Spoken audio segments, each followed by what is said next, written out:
येईल का जुळून नाते? ओके आदित्य सर, तावडे म्हणाले आणि दिव्याने आदित्यकडे चमकून बघितलं. म्हणजे तो बॉस बुके? छे, आपण स्वप्न बघत आहोत. इथून पुढे तावडे, जरा स्टाफला सांगा तुमच्या बॉसचं पूर्ण नाव काय आहे, आदित्य म्हणाला आणि तावडे उडालेच. आज आदित्य सरांना नक्की झालंय तरी काय? असे का वागत आहेत? कधी तसा असंबंध बोलताना त्यांना बघितलं नव्हतं आणि आज अचानक ते का असे वागू लागले? तावडेंना प्रश्न पडले, पण ते तुर्तास बाजूला ठेवून त्यांनी आदित्यचं पूर्ण नाव सांगायला तोंड उघडलं. श्री आदित्य अभिजित देशमुख, तावडे गडबडीत म्हणाले. Tawde, I am not married man, Aditya म्हणाला. तसं तावडेने औंढा गिळून चूक दुरुस्त केली. कुमार आदित्य अभिजित देशमुख, तावडे पुन्हा म्हणाले आणि आदित्य तिथून ताडताड पावलं टाकत निघून गेला. तावडेंना हे स्वप्न का सत्य हेच कळेना. आता जे झालं ते खरंच झालं का यावर त्यांचा विश्वास बसत नव्हता. बॉस असे का वागले? त्यांनी आपल्या डोळ्यांच्या पापण्या दोनदा उघडझाप केल्या. ते कितीतरी वेळ विचार करत राहिले. इकडे आदित्यचं पूर्ण नाव ऐकून दिव्याचे हार्टबीट स्किप झाले. आदित्य गेल्यावर तिने हळूच पर्समध्ये ठेवलेलं कार्ड काढून बघितलं तर त्यावर पूर्ण नाव होतं त्याचं. काय? ती हळूच आवाजात ओरडली. तिचे हात थरथर झाले. बापरे, हा माणूस आपल्या मागे का लागलाय? तिला आश्चर्य आणि भीती दोन्ही वाटलं, पण तिला त्या वाटेला जायचंच नव्हतं म्हणून तिने त्याला काहीच रिप्लाय दिला नाही. तिला माहीत होतं हे सर्व त्याने ह्यासाठी केलं जेणेकरून दिव्याला कळावं की हे सर्व गिफ्ट्स आदित्य म्हणजे तो स्वतः देतोय. दुसऱ्या दिवशी दिव्याच्या डेस्कवर महागडं गिफ्ट होतं, लेडीज वॉच. पण तिने ते घेतलं नाही. त्यावरचं कार्ड काढून घेतलं. आदित्यची तिला आता आपलं प्रेम दाखवायची अनोखी पद्धत होती. तिला तो एका शब्दाने बोलला नव्हता, पण कार्डवर आपलं प्रेम व्यक्त करत होता. स्वतः जाऊन तिच्यासाठी गिफ्ट सिलेक्ट करत होता.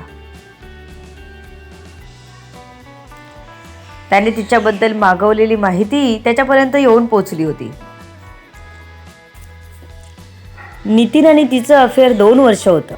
ब्रेकअप झाल्यानंतर तिने जॉब सोडला हे त्याला कळलं. ब्रेकअपचं कारण कळलं नव्हतं. तिची बाकी सर्व माहिती मिळाली होती. तिचे आई बाबा भाऊ गावी असतात. ती मैत्रिणीसोबत राहते. त्याने वाचून घेतलं. तिचे अफेअर होतं म्हणूनच ती आता लगेच प्रेमात पडायला घाबरत असेल. पण एकदा तिने माझ्याशी बोलायचं ना. मी तिला एवढे गिफ्ट पाठवतो, एकतरी स्वीकारायचं ना. नाहीतर एकदा तरी येऊन भेटायचं ना. तो मनाशीच बोलत होता. तिच्या तोंडून त्याला पॉझिटिव्ह रिप्लाय हवा होता, पण तिच्याकडून कसलाच रिप्लाय येत नव्हता. कार्ड घेत होती, पण त्यावरचं वाचत तरी होती का काय माहिती. काल तिला स्वतःचं नाव सांगूनही आज गिफ्ट घड्याळ तिने घेतलं नव्हतं म्हणून ऑफिस सुटल्यावर त्याने सिक्युरिटीला तिला केबिनमध्ये पाठवायला सांगितलं. ती पुन्हा त्याच्या केबिनकडे चालू लागली. आजची दुसरी वेळ होती. मनात थोडी धाकधूक होती. देव करो मला जसं वाटतंय तसं काहीच नसू दे. ती मनात विचार करत केबिनपर्यंत आली. एक दीर्घ श्वास घेऊन तिने त्याच्या केबिनच्या डोअरवर टकटक केली. त्याला माहीत होतं दिव्य आहे, कारण तिला कॅमेऱ्यात तो बघत होता. मे आय कम इन सर, दिव्याने विचारलं. तिला स्वतःला आपण आजारी असल्याचं फील येऊ लागलं, कारण जास्तीचा विचार करून तिचं डोकं दुखायला लागलं होतं. आतनं जाता सरळ घरी निघून जावं असं तिचं मन बंड पुकारत होतं. तरीही तिने त्या मनाला समजावलं. येस कम, आदित्य म्हणाला. त्याला तिला प्रत्यक्ष बघायची घाईच होती. जेव्हापासून दिव्या जॉईन झाली होती तो वरचेवर कॅमेऱ्यात बघत असायचा. तिचा बोलका चेहरा त्याला वेडावून टाकायचा. तिला प्रत्यक्ष बघून तो हरवूनच गेला. सर मला बोलावलं? तिचा इनोसंट प्रश्न ऐकून आदित्यला काय बोलावं सुचेना. जसं काय तिला कारण माहीतच नाही. दिव्या, आदित्य म्हणाला आणि आपली सीट सोडून टेबलला टेकला. ती उभीच होती. येस सर, दिव्या म्हणाली. बस, आदित्य म्हणाला. नको सर, मी उभीच ठीक आहे. तुम्ही बोला काय ते, दिव्या म्हणाली. तो एकतर खुर्ची सोडून टेबलला टेकून उभा होता आणि तिथेच खुर्चीत आपण जाऊन बसायचं हे तिला पटेना, म्हणून तिने उभीच ठीक आहे असं सांगितलं. तो पुन्हा जाऊन खुर्चीत बसला. ओके, सीट, तिला पुन्हा म्हणाला. तसं ती बसली. सर काय बोलायचं आहे तुम्हाला, दिव्याने घाबरत विचारला.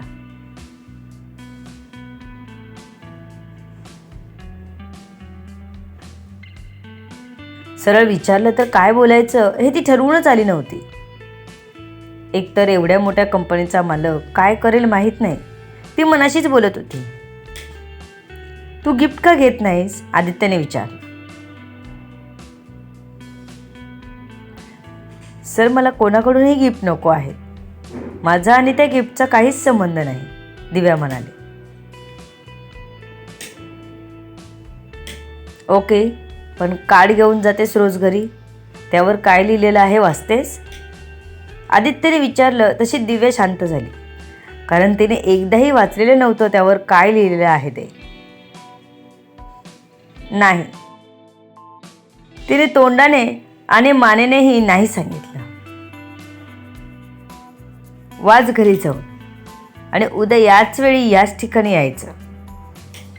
मला तुझ्याविषयी सर्व माहीत आहे. तुझा भूतकाळ आहे, पण त्याने मला काहीच फरक पडत नाही, आदित्यने सांगितलं. आदित्यच्या केबिनमधून निघून ती सरळ घरी पोहोचली. आज उशीर झाला पोहोचायला. मिताली तिच्या आधीच आली होती. दिव्याला बघताच मितालीने प्रश्न विचारायला सुरुवात केली. दिव, आज उशीर का? रोज माझ्या अगोदर येतेस. बरी आहेस ना? चेहरा का असा उतरलाय? मितालीने एकावर एक प्रश्न विचारले. तिचा चेहरा पडला होता हे तिला बघूनच कळलं होतं. ही एकच मैत्रीण जीवाभावाची, तिला जाणून घेणारी. दिव्या सरळ जाऊन तिच्या गळ्यात पडली. रडून झाल्यावर मितालीला सर्व सांगितलं. मी तो म्हणाला कार्ड काढून घेतेस तर एकदा वाच, दिव्या तिला म्हणाली. ओके, तू वाचलंस, मितालीने विचारलं. नाही, दिव्या म्हणाली. आण पर्स इकडे, काय लिहिलं आहे त्यात कार्डमध्ये बघू, मिताली म्हणाली. दिव्याने आपल्या पर्समधून कार्ड काढून मितालीच्या हातात दिलं. कार्डवर इंग्लिशमध्ये लिहिलं होतं. तो प्रत्येक वेळी एकच मेसेज लिहून पाठवत होता. एखादा पॅरेग्राफ वाढवून वगैरे दुसऱ्या वेळी पाठवायचा, पण तिने एकदाही वाचलंच नव्हतं. प्रिय दिव्या, मला तुला सांगायचं आहे, तू माझ्या हृदयात बसली आहेस. तुला कायम हृदयात आणि आयुष्यात ठेवायचं आहे मला. माझं प्रेम जडलं आहे तुझ्यावर. हे कार्ड जर तुझ्या हातात पोचलं तर मी समजेन माझ्या भावना तुझ्यापर्यंत पोचल्या. तू माझ्या गिफ्टचा स्वीकार करावास आणि माझ्या प्रेमाचा स्वीकार करावास असं मला वाटतं. I love you. तुझाच आदित्य अभिजित देशमुख. मितालीने कार्ड पूर्ण वाचलं मोठ्याने. दिव्या तशीच उभी होती. तिला आपण ऐकले ते खरं का हे कळे ना. मी तू पुन्हा वाच, दिव्या म्हणाली. देऊ, पुन्हा वाचून काहीच बदलणार नाही. तू जाऊन तुझ्या बॉसना भेट, त्यांना सर्व सांग, मिताली म्हणाली. आता उद्या जाऊन त्याला भेटायचं होतं. दिव्याला तर आजच पोटात गुडगुड होत होतं. उद्या आपण कामावरच गेलो नाही तर, पण परवा तरी तिला जावंच लागणार होतं. मग उद्याच ठीक आहे. ती सकाळी कामाला आली तर डेस्कवर बुके, चॉकलेट्स आणि गिफ्ट्स होते. ती चकित झाली. बाप रे, कोणी बघितलं तर. ती थोडी लवकरच यायची म्हणून ठीक, त्यामुळे या गिफ्ट्सकडे कोणाचं लक्ष गेलं असेल असं तिला वाटत नव्हतं. पण आता एवढे गिफ्ट्स ठेवायचे कुठे? तिने पटकन त्यावरचे कार्ड्स काढून घेतले आणि पिऊनला गिफ्ट बॉसच्या केबिनमध्ये नेऊन ठेवायला सांगितले.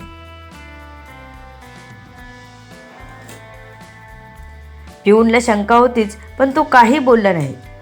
त्यानेच मी त्याला सांगितलं होतं. पिऊनने कितीतरी वेळा सकाळीच आल्यावर ते गिफ्ट्स असायचे तिच्या डेस्कवर हे बघितलं होतं. कारण रोज संध्याकाळी जाताना आदित्य हे गिफ्ट्स स्वतःच्या हाताने तिच्या डेस्कवर ठेवत होता. शिवलाही कधी त्याने जाणवू दिलं नव्हतं.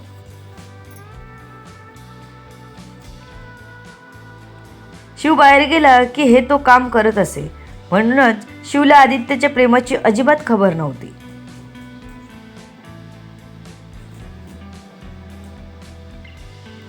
आदित्यलाही तिच्या येण्याची आतुरता लागली होती. येईल का ही शंकाही त्याच्या मनात होती.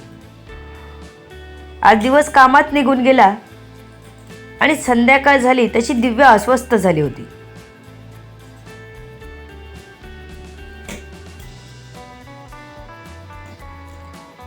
काय सांगायचं, कसं बोलायचं याची मनात वाक्य तयार करत होती. बहुतेक सर्व एम्प्लॉईज घरी निघून गेले होते. दिव्या आदित्यच्या केबिन जवळ आली. तिने टकटक केलं. आदित्य तिचीच वाट बघत होता. दिव्या? आदित्यला तिला बघून खूप छान वाटलं, कारण ती येईल की नाही असं वाटत असतानाच ती आली होती. त्याने तिला पटकन आत घेतलं. आदित्य एवढा एक्साइट होता की आज बसायलाही सांगितलं नाही तिला.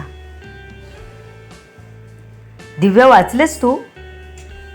हे विचारताना त्याच्या आवाजात सर्व भाव होते. हो, वाचलं मी, पण मला तशा काहीच फिलिंग नाही. मला या सगळ्यात नाही पडायचं, दिव्या म्हणाली. दिव्या, एवढे गिफ्ट्स पाठवतो त्यावरून तुला कळलंच असेल ना मी किती प्रेम करतो तुझ्यावर. मला तुझ्या मागच्या आयुष्याशी काहीच देणं घेणं नाही. मला सर्व माहीत आहे, आदित्य म्हणाला. मग तरीही माझ्या मागे का लागलात तुम्ही? दिव्याने विचारलं. दिव्या, एकदा तुझं ब्रेकअप झालं म्हणून पुन्हा होईल असं नाही ना, आदित्य तिला समजावत म्हणाला. बॉस, मला ह्यात खरंच नाही पडायचं. तुम्हाला दुसऱ्या मुली मिळतील, दिव्या म्हणाली. पण तू नाही ना, आदित्य म्हणाला. सर, का समजून घेत नाहीत तुम्ही? दिव्याला आदित्यला कसं समजवायचं कळत नव्हतं. तो आपलं सोडत नव्हता. त्यालाही तिला समजावून समजावून राग आला होता. तुझा नक्की काय प्रॉब्लेम आहे मला सांगशील? मी तुझ्यावर प्रेम करतो हे तर तुला कळलं आहे ना अजूनपर्यंत, की त्यातही तुला काही शंका आहे? तू का माझ्या प्रत्येक प्रयत्नाला डावलून देतेस? तू मलाच टळतेस का? मला आज उत्तर हवंय, तो ठामपणे तिच्या समोर उभा राहून म्हणाला.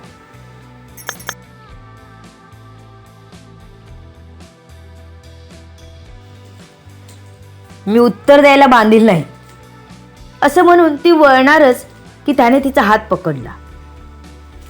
त्याचा हात जोरात झटकत ती ओरडली त्याच्यावर. माझा हात पकडायचा हक्क नाही दिला मी कोणाला. मला विचारल्याशिवाय हात काय बोट पण लावायचं नाही, ती कडक आवाजात म्हणाली. त्याने जबरदस्ती न करता तिचा हात सोडला, पण केबिन लॉक केले. आता मात्र ती फारच वैतागली. इथे फ्लॅशबॅक संपला. पुढचं महाभारत माहीतच आहे तुम्हाला. To be continue. बघू पुढे काय होत आहे. सर्व गोष्टी कळण्यासाठी RV व्हायरल फीवरवर पुढील येणारे भाग वाचायला आणि ऐकायला विसरू नका. तुमच्या अमूल्य प्रतिसादाची आतुरतेने वाट बघते. लेखिका शब्दवेदी उर्फ संतोषी राणे पाताळे. अबीर पुन्हा नव्याने या प्रेमकथा तुम्ही ह्या चॅनलवर ऐकू शकता.